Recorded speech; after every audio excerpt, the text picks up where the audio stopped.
Good morning, good morning, good morning. Hey, Remedy. Good morning, Facebook.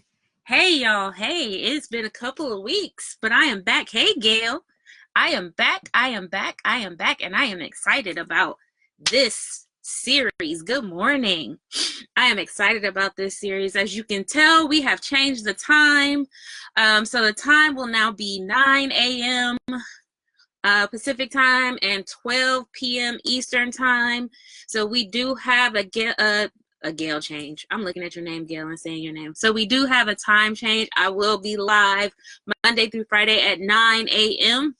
This series, Giant Slayers, is a 10-day series. And so we are going to talk about slaying giants as we come to the end of 2018 and move into 2019. And really, the reason why I am talking about this is because there's so many times that we wait until, hey, Latoria, that we wait until the new year to talk about changing things, but we don't end our year well and slay some of those things that we need to slay at the end of the year to set us up to be able to do those big things that we have planned at the beginning of the year. And so we're going to talk about some giants. We're going to go into the Bible.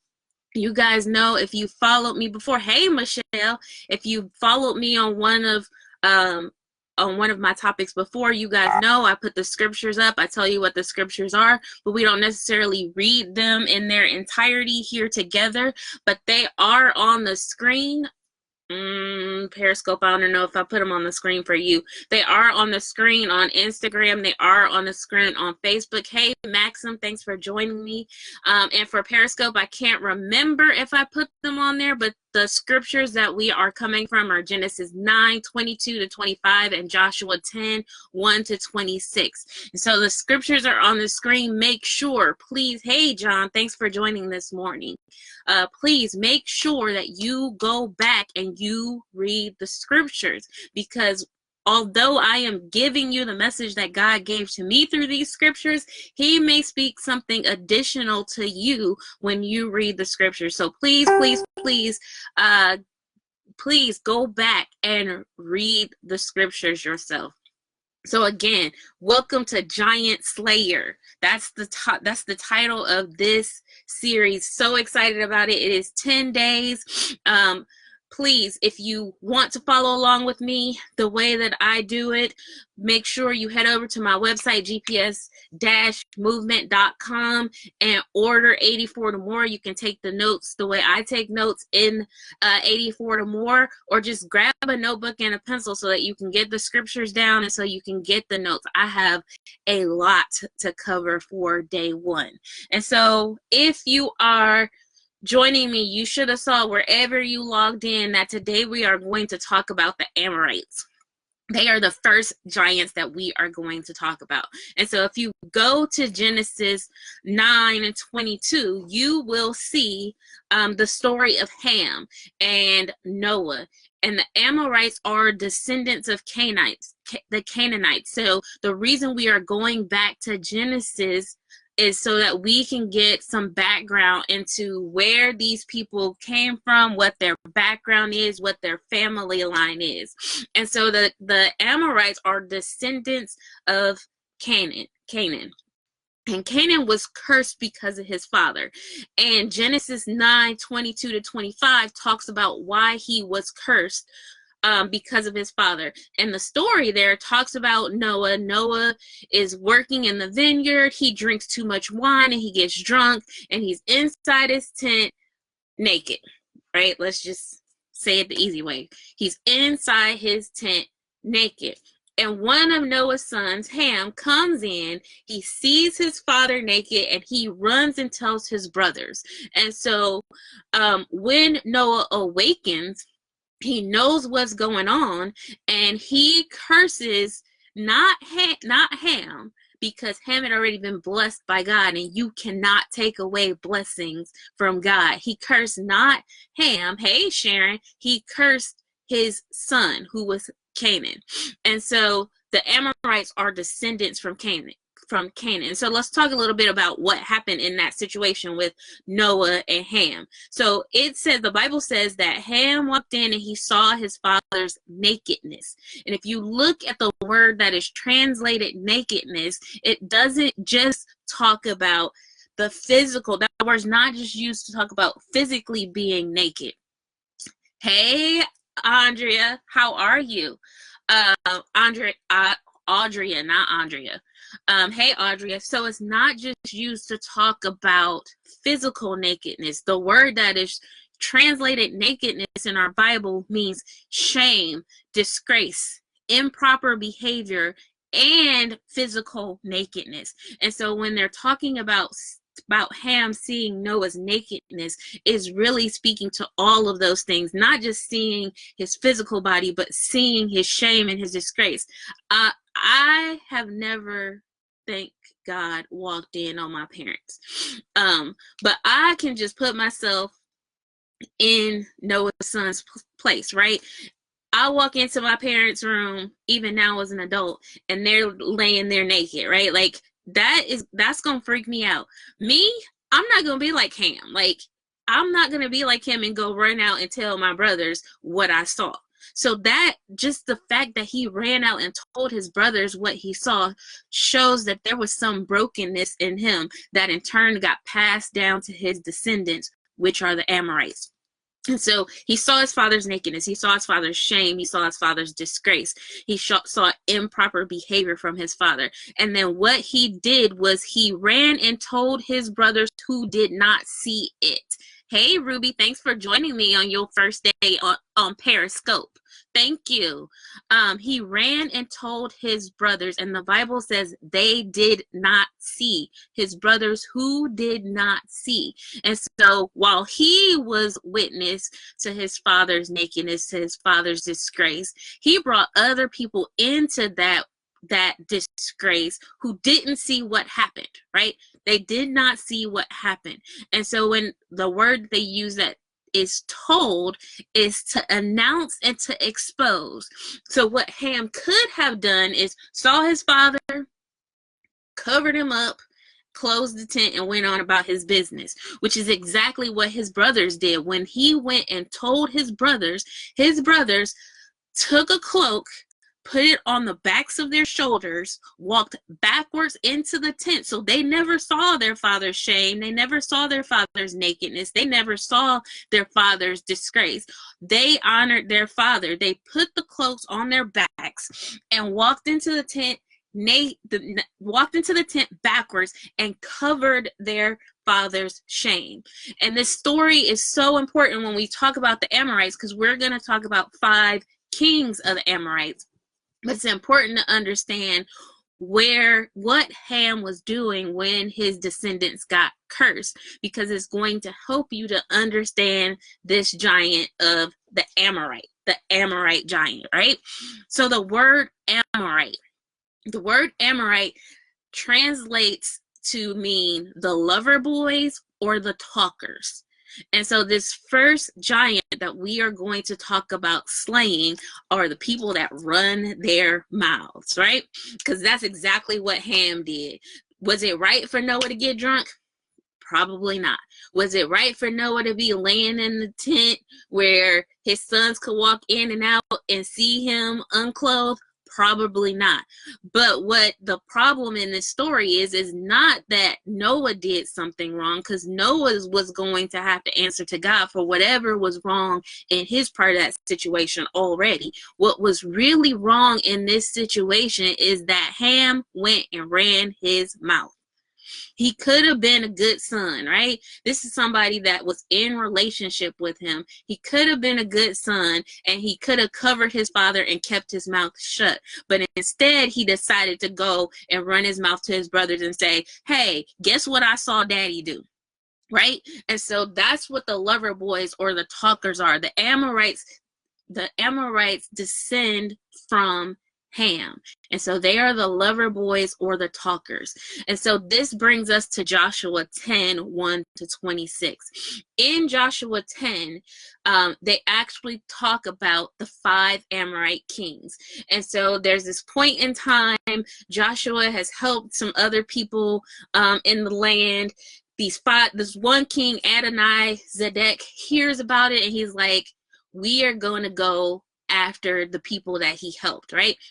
And so the people that Joshua has helped, they go and they let Joshua know that these people, that the Amorite kings have plotted against them and they are coming to get them. Hey, Felicia, that's my AP, y'all. Hey, Felicia, that the Amorite kings are coming to get them. And so Joshua goes after them. And so let's talk about those 5 kings, right? Because we said the Amorites are giants. And so we need to be able to recognize, hey, Molly, we need to be able to recognize these 5 kings in our lives so that we are able to slay the kings of these giants. So the first king was Adoni-Zedek.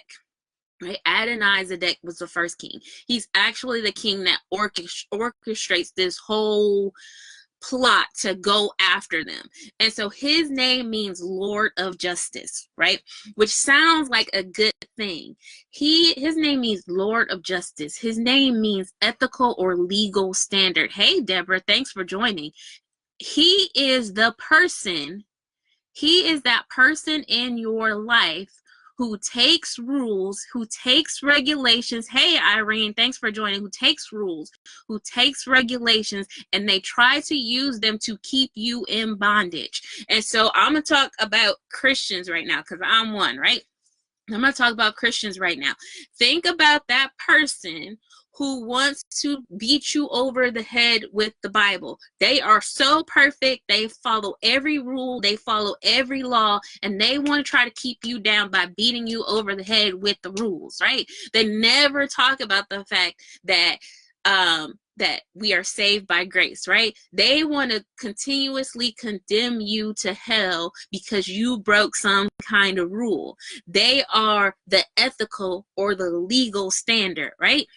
And so those are those people. So look at those people, not people that are trying to correct you, right? Because there are people in our lives that are sent there to correct us, right? To tell us when we're doing something wrong, to help us get on the right path, right? But there's some people out there that want to make everything that you do a sin and make everything that you do is something that's going to send you to hell, right? So here's one. Let's talk about, since we did money month last, let's talk about this one, right? So one of my spiritual gifts is the gift of giving. One of the things that comes with the spiritual gift of giving is that you have a business entrepreneurial mindset where you go after profit, right? Where you go after profit, you go after money. And it is not going after profit or money for the sake of having money and the sake of having things. That's a byproduct of it, right? So, but you go after money because you understand that going after money increases your ability to give, right? And so the more you increase, a person with the spiritual gift of giving is always going to be trying to get to the next level in their finances. They're going to be starting businesses. They're going to be working investments, right? But there's some people out there that will quote wrongly to you that money is the root of all evil, when it actually says, when the Bible actually says the love of money is the root of all evil. But there are some people that will try to beat you over the head with that and tell you that it's not okay for you to be ambitious. It's not okay for you to want to be wealthy and make a lot of money, because they want to keep you in your place. They are doing it to hold you down. And it's either because they don't understand that, and I'm just using this because this is an easy example, it's because they don't understand the spiritual gift of giving, which means you need to make more. If you have the spiritual gift of giving, you have to create and you have to make more money. You have to gain more skills so that you can give those skills to other people. But people that don't understand that will try to be ethical or legalistic with you and tell you you're doing too much and you shouldn't be doing all that because you don't have your eyes on God, and that's not where he wants you to be, because they don't understand what your gift is. And so that is the type of, Periscope. So that is, Periscope. That is the type of person that is Adonai-Zedek. It is the person that is trying to take those legalistic things. They try to take things out of the Bible and they try to beat you down with it, right? They try to raise up a legal or ethical standard against you to show you that you're doing something wrong when that is not the case, right? So that's the first king, Adonai-Zedek, those people that try to legalistically keep you in a box, right? So that's the first one. The second king that came against them was Hoham, Hoham, and his name means woe to them who Jehovah impales or moves, right? And so this king is those people. Let's think of it this way. This king is those people who try to say that when you encounter setbacks, when you encounter obstacles, when you are afraid, they try to make it a punishment from God, right? Woe to them who Jehovah impales. So they're like, oh, that happened to you because you shouldn't have been over there. Oh, you don't have any money because you shouldn't have been working at that job. Oh, your house got broken into because you shouldn't have been hanging out with those people that you're hanging out with, right? They try to make the things that happen in your life the result of God's doing, right? He's punishing you. But we have to understand that we live in the world, right? We live in this world. We live in a world that God set up with certain standards, with certain rules, with certain consequences to our actions, right? So just like when we talked about in Money Mom, you sow seeds, right? You sow seeds and those seeds reap a harvest. So there are some things where we sow seeds, or just like Ham got his son cursed, someone else, a parent, a grandparent, someone in our family sowed seeds that we are reaping. And the people that are woe to them that Jehovah impales, those are people that are trying to say you are under a curse or you are under punishment from God. There are no curses. Jesus hung on the cross and he became the curse so that the curse was lifted from all of us. What that means is that you are not under a curse. What it doesn't mean is it does not mean that you do not reap the harvest that is sown, right? And so we have to understand that sometimes we talk about generational curses, right? We talk a lot about generational curses, and we talk about, you know, everybody in my family was like this. But what we don't understand is that we are not cursed. We're not cursed. Jesus took the curse for us. What we really have is that we have seeds that have been planted that we need to root up, and we need to plant new seeds so that we can reap a new harvest. But this person, this king, wants you to believe that you are cursed and that there is nothing you can do about it. And it gets a lot of us stuck in this space where we don't work out our faith, right? So it's when we we talk about generational curses. I'm going to stay on generational curses. When we talk about generational curses, a lot of us talk about generational curses, and we talk about getting on our face before God and having him lift the curse. But what we don't talk about with that is, yes, it's important when you think there's a generational situation in your life, it is important to get on your face before God and pray. But it's not for you to just call out and tell him all the bad things that are happening in your life. It is for you to get out of your emotions, the getting on your face and crying and calling out to God is for you to get out your emotions in a safe place. And then once you have done that, you are able to be quiet and to hear from him the steps that you need to take to dig up those seeds. And there's so many people that are like, I can't get over this generational curse. I can't get over this generational curse. But it's because they never really took the time to hear back from God how they are supposed to dig up their seeds. It's most likely because there's somebody who has told you this is a punishment. This is a punishment. You can't, your granddaddy was like that and your daddy was like that, and that's why you like that, because it's just in your blood. Right? Woe to them who Jehovah impales. It's just in your blood. Ain't nothing you can do about it. You just got to try to mitigate it and do the best that you can. But you have to understand, you always gonna be in this place. You always gonna be broke because your mama was broke. You always gonna run around because your daddy ran around. Those people, and y'all just gonna have broken homes because that's the curse that God placed on your life. Right? You just might as well accept it. We have to tear down that king, and we have to, I read some of the comments. It depends on where I am in my message.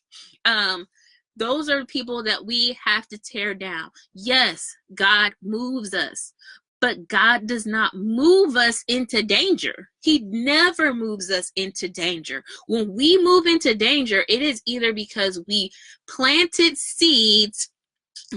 Nope, not at all.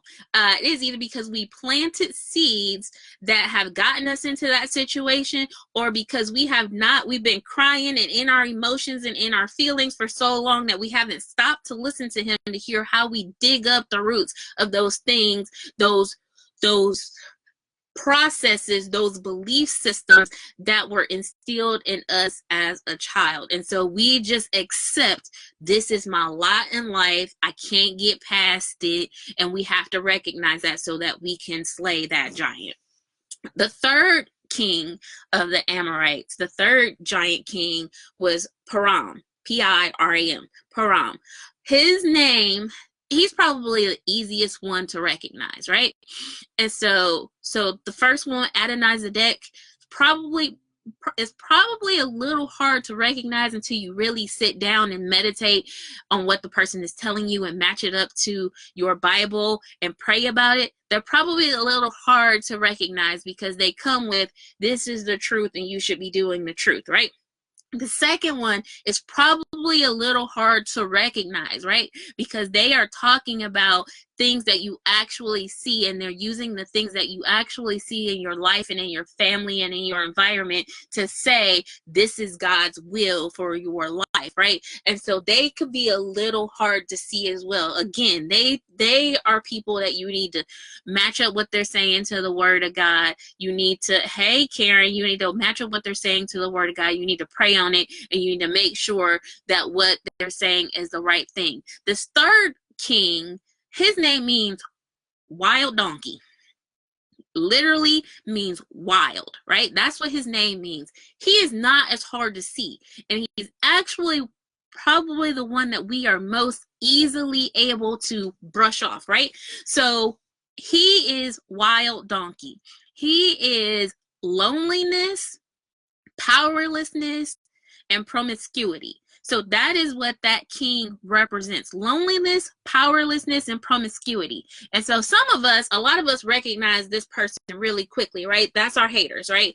Our haters, the one that we know that the only reason they're talking about us is because they don't have what we have, right? They don't have what we have. They don't know how to get to where we are. And so they are running their mouth about us because they just don't have, they're just powerless. They look at you and they're like, I can't do what she's doing. You know what? I can't get to work on time and take care of 2 kids and a husband. And so when she posts her 2 kids and her husband and the home cooked meal that she made on Facebook or Instagram, I'm in her comments talking about, girl, you had a housekeeper do that.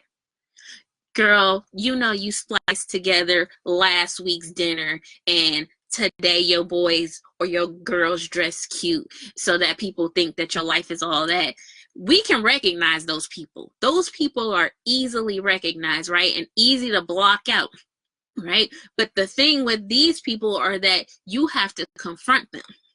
And I'm getting ahead of myself. And a lot of us just block them out, or we go on Facebook and we post subliminal messages about the haters and why you trolling my page, but you don't address that person directly. So these people are easy to recognize. I don't have to give you any examples of them because you know exactly who those people are in your lives. They're very easy to recognize, but they're just the haters. They're the people that don't have what you have and they are talking about you. You don't need to do all that. That ain't all real. That's just fronting for social media. Those people are easy to recognize. But the part about those people is that we have to recognize that we have to confront them and not be passive aggressive about them. All right, so the fourth giant king is Japhiah. Japhiah means illustrious or bright, right? So remember, the Amorites are the lover boys or the talkers, and so Japhiah is illustrious or bright. A good way to describe what this king represents is what you hear a lot of people talk about, right? Social media and the media gives us a unrealistic view of what our lives should be like. And so Japhiah is really flashy. Japhiah is really out there. Japhiah is showing you all the things that you don't have. Japhiah is showing you all the things that you can't do. Japhiah is trying to get you to become a part of Param, right? So they're showing you, look at what I got, look at what I can do. Let me show you how much money I have. They never come with, let me show you how to get to where I'm at, right? They never show you, let me show you how to get to where I'm at. They're just showing you their stuff, right? They're showing you their stuff. They're showing you their money. They're showing you their family, but they don't want to help you get to where you want to get to. And so that's the difference. You can be, I talk about mentors a lot, right? And I don't ever think that your mentor should be somebody that has less than you at all, right? So if you are a business person and you are trying to be mentored, you should be mentored by a successful business person, right? If you're a business person, your mentor, I'm just going to use this for example, right? If you are a life coach, right? That's one of the things that I am. So I'm going to use that. I'm a life coach. My mentors are people that are successful in that area. So when I look at my mentors, wear red bottom shoes, right? They do, because they're successful at what they do and they have people actually paying them. My mentors have teams. They're not doing it all by themselves, right? So they are above where I am in my place in my business right now. And so yes, they are bright and they are flashy, right? They're bright and they are flashy because they've hit where I'm trying to go. But the difference is they are giving me the blueprint to get to where they are. The difference between the giant and the mentor is that the giant is going to show you all the stuff that they have. They are going to talk about all the stuff that they have. They are going to talk about the difference between your lifestyle and their lifestyle, but they are never going to give you the roadmap to get to where they are. They might say stuff like, you need to work a little bit harder, you need to get up a little bit earlier, but they're not going to tell you the vehicle that they're using to get the money that they have or the influence they have. They're not going to tell you the steps to take to get to what they have. They're not going to tell you the investments you need to make in order to get to what they have. They're not going to tell you the books to read to get to where they have. They're not going to tell you the conferences you need to go to. They're not going to tell you the type of connections they need to make. They're just going to show you their big, flashy life and show you how different they are from you. So that is our fourth giant, Japhia, the illustrious and the bright one. And then our fifth giant is Debir, D-E-B-I-R. And Debir means oracle, right? And if you've been in church for let's just say for over a year, you've run into this one, the oracle, the one who is the prophets, and they always got prophecy, right? They hear from God better than you hear from God, and they are here to tell you what thus says the Lord, right? Debir, they are here to tell you what God said. And so how do you spot this person? Because there are prophets, right? There are people that are called to the office of a prophet, and then there are prophets that come into your life that are just regular people that speak into a certain area of your life, and God just uses them because there's sometimes, especially if you're like me, there's sometimes that you just need to hear a person confirm the thing that you think you are hearing from God, right? There's sometimes you just need to hear a person confirm it. And so God can use anybody to be a prophet to you. But it's going to line up with what you have already heard. Debir, these oracles, are the people that want to thus saith the Lord you to death, for lack of a better term. These are the people that always, every time they see you, they got a word from God for your life. Every single time they see you, they got a word from God for your life. Or they got a general word for the masses, right? That don't have no action steps, no plans, no way to apply it to your life, to the life. Prophets come to help people. Prophets come to help people. Prophets come to give people clarity. Prophets come to give people steps. Prophets come to give people warnings of what is to come. Oracles, these Debir giants, come to cause confusion. So they will come and everything has been lining up, right? You're supposed to move to that new town. You already have a job lined up. Everything's been falling in place because God told you to go to that place. But right, Sharon, God pressed upon me to tell you something. We had somebody who came up to my husband recently and was like, God gave me a word for you and your wife, but I got to tell y'all together. And then all of a sudden it went away. Right. So, right. God always got something to tell them. Right. Real prophets are specific. They are going to speak to something specifically going on in your life right now. They are either going to help to lift fear, doubt, cloudiness around a decision that you are going to make. They're going to confirm some warning that you are going down a wrong path that you've already been alerted to, or they are going to help you to apply. They're going to help you to apply the words that the strategies that God has already given you to execute, right? So they're going to help to make the path clear. But these people just come to give you warm, fuzzy advice that don't really do anything to your life, for your life, right? So they will give you prophecies that have you at home like, what am I supposed to do with that? Was that for me or was that not for me? What am I supposed to do? Am I doing something wrong? Or like what? They will have you confused, and they will have you confused because they come as thus saith the Lord.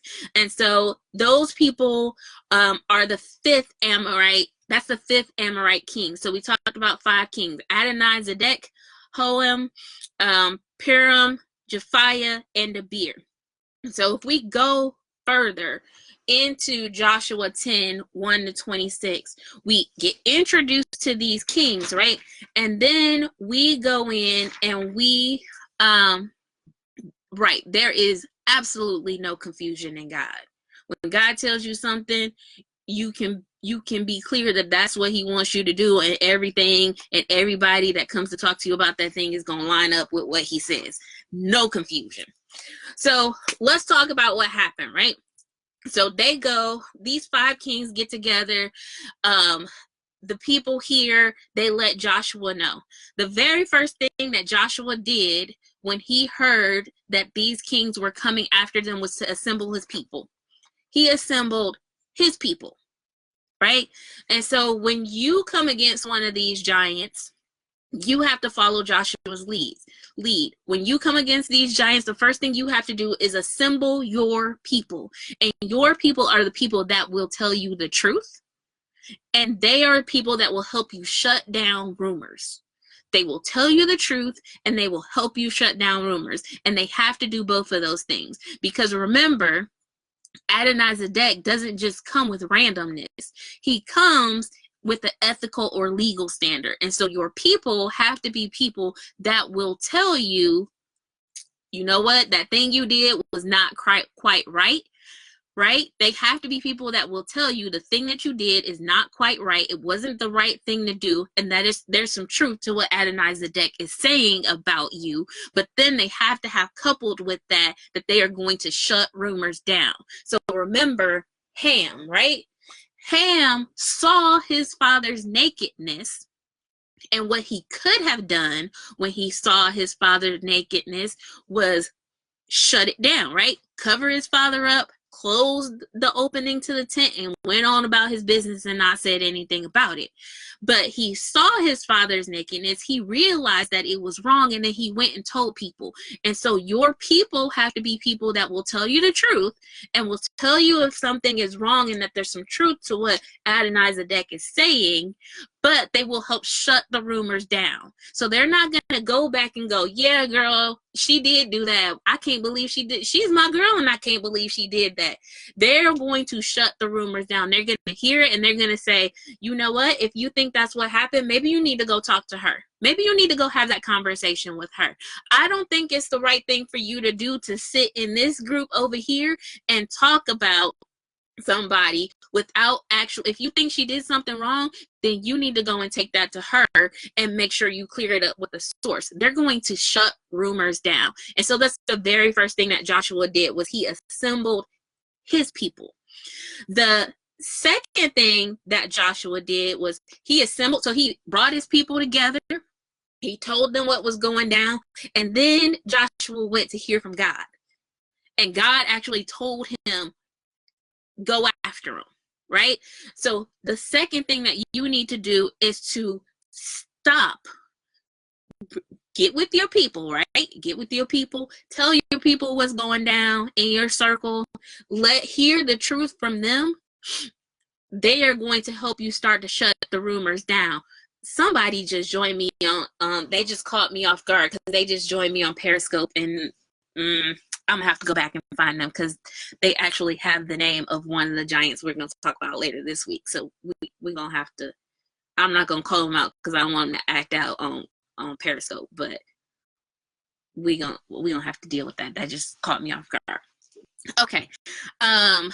So he went and he heard from God. And so this is important, that you go and you hear from God when you are dealing with the lover boys and the talkers, because he is going to reinforce your confidence. Remember, you got the legalistic person that's trying to tell you that what you're doing is wrong. You got the person that's trying to beat you down and say that this is your punishment from God, right? You have the just straight up hater that don't have what you have, but they want to talk about you too. Then you have the person that just wants to be flashy and show you how inadequate you are compared to them. And then you have the fake prophet, right? You have all these people that are talking about you. And so you have to go and do what Joshua did and hear from God, because when you spend that time hearing from God, he's going to reinforce your confidence, because you have to fight these giants, but you can't fight the giants if you don't have confidence. And so that pause, right? That pause to take some time to talk to God and to hear from God and hear what he wants you to do is important. So Joshua heard from God and it reinforced his confidence. And so again, first you assemble your team, you talk to your core circle, hear the truth from them, and let them start to shut down the rumors. And then the second thing that you are going to do is really stop and listen to hear from God.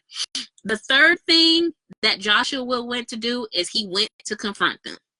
So he got his people together. He heard from God. God said, yep. Because what God is going to do when you hear from him, he's either going to say, they're wrong, go after them, and I'm with you, so I'm going to help you shut it down. Or he's going to say, there's something different you need to do, right? And either way, hey, right, either way, whether he says, they're wrong, I want you to go after them, or whether he says there's something different I want you to do, either way, you need to take action. And that's what Joshua did. Immediately, directly, he took action. For him, it was to go after the Amorite kings, right? Heather Lindsay posted on Instagram, and I reposted it in my Instagram stories yesterday, with, I think it's the King of Solomon. I think that's what his name was, where he was in a grocery store and somebody called him the N-word. And I reposted it on my Instagram, and I was like, I need God to still work on me, because his reaction would not have been my reaction. But he literally did what Joshua did. This person called him the N-word, and he heard it, and his initial reaction was, no, he didn't.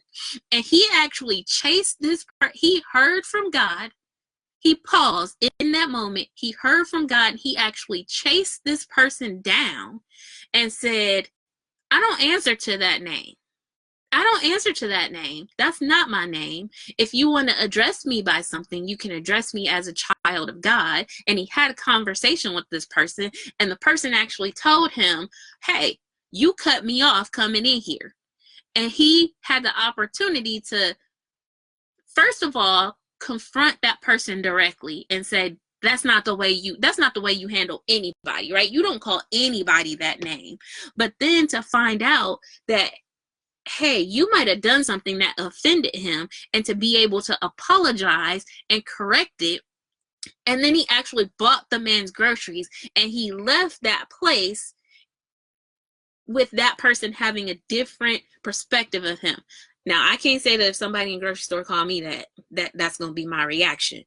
But that's an example of stopping to hear from God and then taking immediate and direct action. So whether he tells you to go and take that person out, or whether he tells you to take another route, you have to take immediate and direct action, right? The fourth thing that Joshua did is Joshua asked for the sun to stand still. So they were fighting the armies of these 5 Amorite kings, right? They're fighting these 5 giant armies. The Amorites were giants. They're fighting these 5 giant armies. They were winning, but Joshua asked the sun to stand still. And what he did was that he asked God to keep him in that place in time until the fight was complete. And so sometimes we have to remember, sometimes we go and we have that initial confrontation, right? We have that initial conflict with that person. We have that, one moment, please. I had to block somebody. We have that initial conversation, but we don't stay until the victory is complete.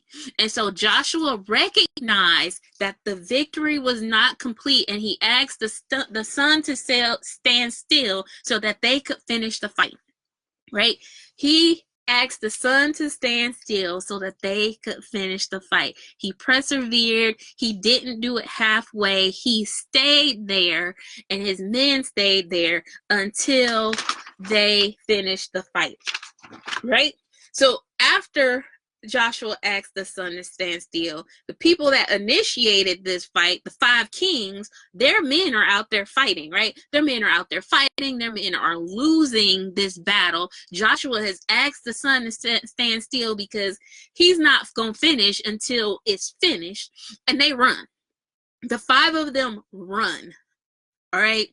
But here's the thing. The 5 of them run. So first of all, it's funny to me because y'all started all this. You started all this.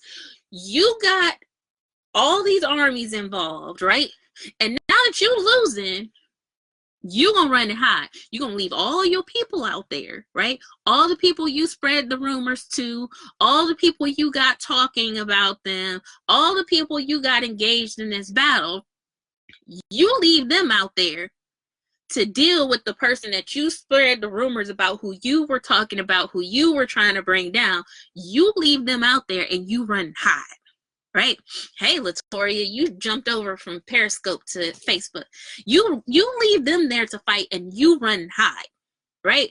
So that, first of all, that's funny to me. So you spread rumors, you talk about people, you cause this war, and then you want to go run and hide.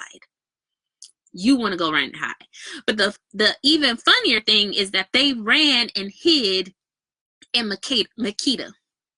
They ran and hid in Makkedah. And Makkedah is translated the herd or the fold, right? And so what's funny to me about it is that they didn't just run and hide anywhere, right? They ran and hid with the herd or the fold. And so you have to be careful. This is important, and I'm stopping in what Joshua did, because you have to be careful, because there's some people that will talk about you, and they're called the lover boys because the backstabbers, right? They smile in your face all the time. They're trying to take your place. The backstabbers, right? They're smiling in your face because that is how they hide in the fold, right? The thus saith the Lord people say thus saith the Lord, and then they go blend back in with the rest of the congregation. They clap and they look like they're praising God, and they look like that we're on the same team because they're hiding in the fold, right? The legalistic person does the exact same thing, right? The lonely person does the exact same thing. They put stuff out there and they try to tear you down, right? So the Lord's told me that that's not where you're supposed to be. And then they go and they join back in the congregation, and they're clapping their hands, and they're singing the songs, and they're amening with the pastor like they wasn't really trying to tear you down and get you off path, right? They're telling you how you can't serve in ministry because your heart ain't pure, and how you chasing after the wrong things, and then they go back and they become, the smiling greeter, and they're just so nice and they're greeting everybody, right? Or they are telling you about your generational curse, right? And how you just gonna be stuck there because that was something passed down to your family, and they on the altar laying hands on people and praying for people. They hide in the fold. So you have to really know how to identify each one of these 5 kings, because they will run back and hide in the fold. They want to look like the rest of your family. They want to look like the rest of your church family. They want to look like the rest of your friends at work, right? They want to look like the rest of your friends in your personal circle. They run back and they hide in the fold. But you have to really, really pay pay attention to these people so that you can call them out. And so they ran and they hid in Makkedah. They ran and hid in Makkedah. And Joshua knew that they ran and hid in Makkedah. So again, you have to know, these people go hide in the fold. So you have to know where they are. So what Joshua did, he asked the sun to stand still. They ran and hid in a cave in Makkedah. Right? So they didn't just go into the fold. They went way deep into the cave. Like, they really didn't want to be found out. Joshua knew where they were. He had a stone put in front of the cave. So he trapped them in the fold, right? Stay there. I know you there. You keep clapping your hands. You keep pretending like you one of my friends. You keep pretending like you on my side. You stay there. And then Joshua sent his men back to finish the work, right? So all the people that they riled up, Joshua said, y'all stay right there. I know where you at. I know what church you go to. I know where you live, right? I know who your circle are. I know who you work. You stay right there. And he kept them there isolated, and he went and finished the work with the other people. Remember, he's with his people. So they're shutting down the rumors, right? They're shutting down the rumors. They're shutting down the rumors. They're shutting down the inaccurate doctrine. They're shutting down the inaccurate prophecy, right? They're cutting down those people that just want to be flashy and don't want to tell you how to get to where they get to. They finish the work. Right?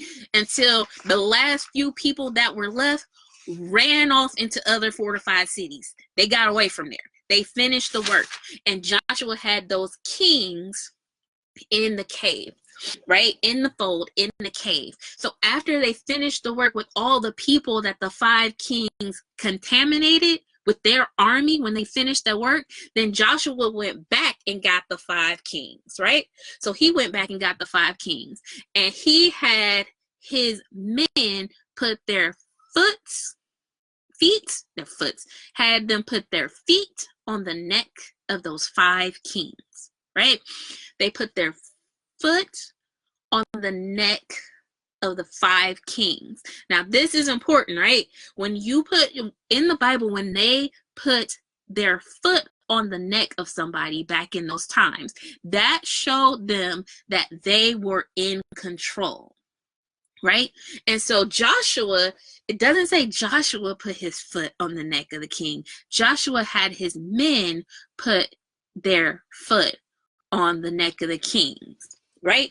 And so what Joshua was showing is, hey, look, you can do or say whatever you want to say about me, but the people that are around me are assigned to me. They are true to me. They are going to tell me the truth. And because I have these people around me who are going to tell me the truth and shut down the foolishness that tries to come from me, we are in control. And so they put their foot on the neck of these kings, right? They are in control of these kings. And it is not Joshua trying to put his foot on the necks of all 5 kings. It is Joshua and his circle that have control over the kings. So it's another lesson there. We talked about having the right people. I talked about having the right people around you, but it is so important to have the right people around you, because you need to have people that can actually put their foot on the necks of these kings and keep them in their places, right?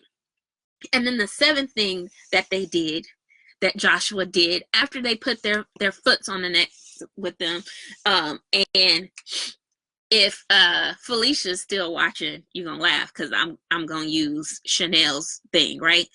Basically, they showed them that they are unmessable with, right? You can't mess with me. I'm in control here. I got the right people around me, right? I'm connected to God. And so with the right people connected to me and me being connected to God, you can't mess with me, right? And then the 7th thing that Joshua does is he hangs them on trees. He hangs them on trees. All 5 of them. He hangs them on trees, right? So who else do we know that was hung on a tree? Jesus was hung on a tree. He was hung on the cross. And so that's really what that's a symbol of. He takes these gossiping, backstabbing, fake prophesying, jealous people, and he hangs them on a tree. And so for us, we have to do all the other things that that Joshua gives us the model for, right? We got to get the right people around us. We got to hear from God. We have to make sure we stay in the fight until the fight is over. We have to make sure we isolate the people that start the mess and try to run back into the fold, right? We have to show that we are unmessable with and that we are in control. But then the seventh thing that we have to do is that, okay, so they didn't just stand there, right? So they put their foot on the necks of these kings and show, you can't mess with me. I am in control. But they didn't just stand there, right? If they would have just stood there for the rest of their lives with their foot on the neck of these kings, they still would have never gotten anywhere. They still would have been stuck in that place. But they took those kings, those 5 kings, they put their foot on their neck and said, you can't mess with me. And then they hung them on trees. And so for us, what that means is you have to recognize those 5 kings. You have to confront them. Hey, Atlanta, you have to confront them. You have to deal with the mess that they are creating. You have to show them that their mess cannot shake you, that you are going to be, you cannot be messed with. And then once you do that, you hang those people and the things that they say on the cross. You hang them on the cross and you give them to Jesus and you move on. Because if you stay there and you continue to dwell on, you talked about me, you wanted to be flashy and didn't want to show me the way, you will never move. So you have to show them that the things that they do cannot bother you, and then you have to hang them on the cross, right? So that's what Joshua shows us. So I don't want to leave you with, we talked about these 5 kings, we talked about the Amorites, we talked about where they came from, right? We talked about all of those things, but let's talk about what's on the other side of them. So Adonizedek, right? Adonizedek, the legalist. The legalist was the king of Jerusalem. Jerusalem is the foundation of peace. Right? And so we have to overcome legalism and being bound by legalism and letting people bind us by legalism so that we have peace, right? My peace does not come from knowing that I can follow all the rules. My peace actually comes from the fact that I know that Jesus knows everything, and even when I make a misstep, he knows how to get me back on track, right? So that's where my peace comes from. So you have to be able to overcome the king of legalism, the legalist king, in order to get your foundation of paradise. He's the king of Jerusalem. Horam is the king of Hebron, right? So Horam is woe to them who Jehovah impales, right? He's the one that's telling you about your generational curses and what you can't do. But he's the king of Hebron, which means alliances.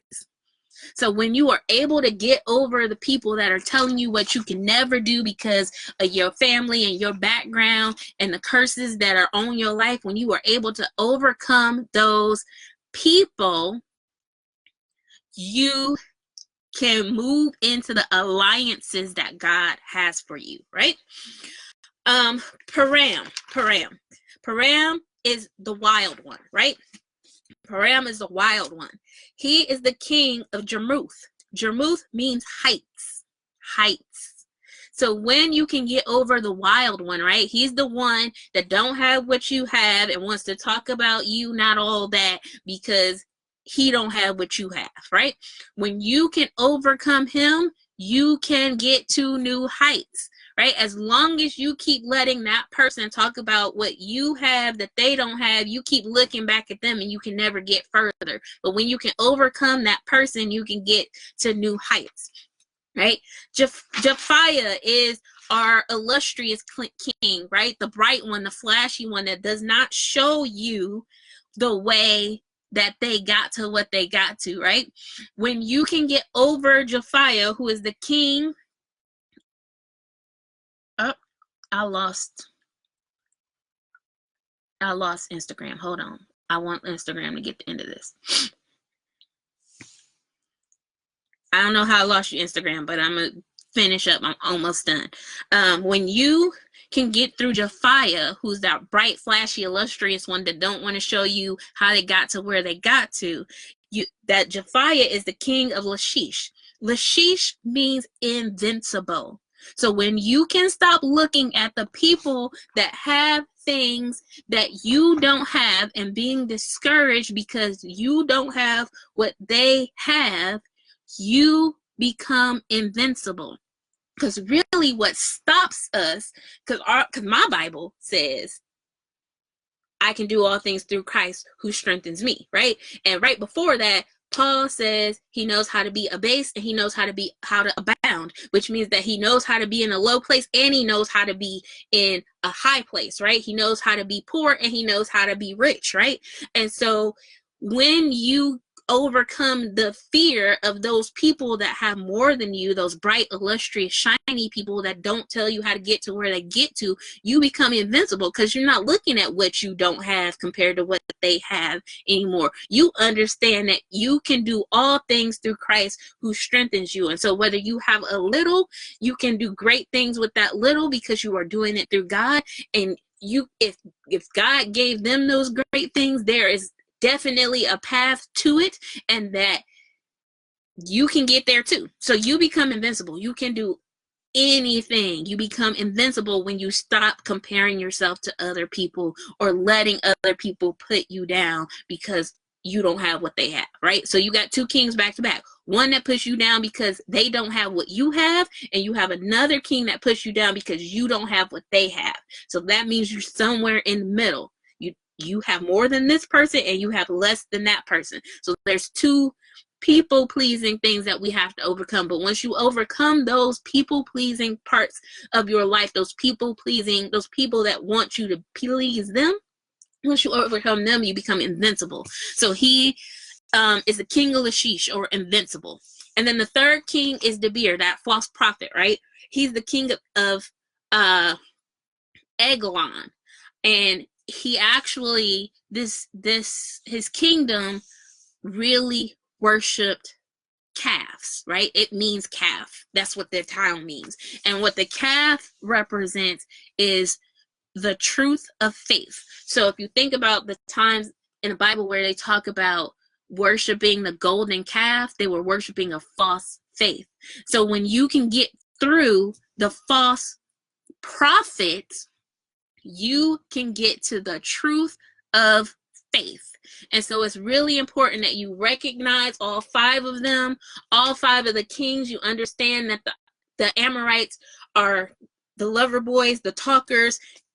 You know who their five kings are, and you know the steps that Joshua took in order to overcome those five kings, because on the other side of that fight is peace, the right alliances, the new places that you were supposed to go to, the confidence or the invincibility that you've been looking for to get to where you need to get to, and the truth of your faith is determined on how well you fight the fight of the Amorites.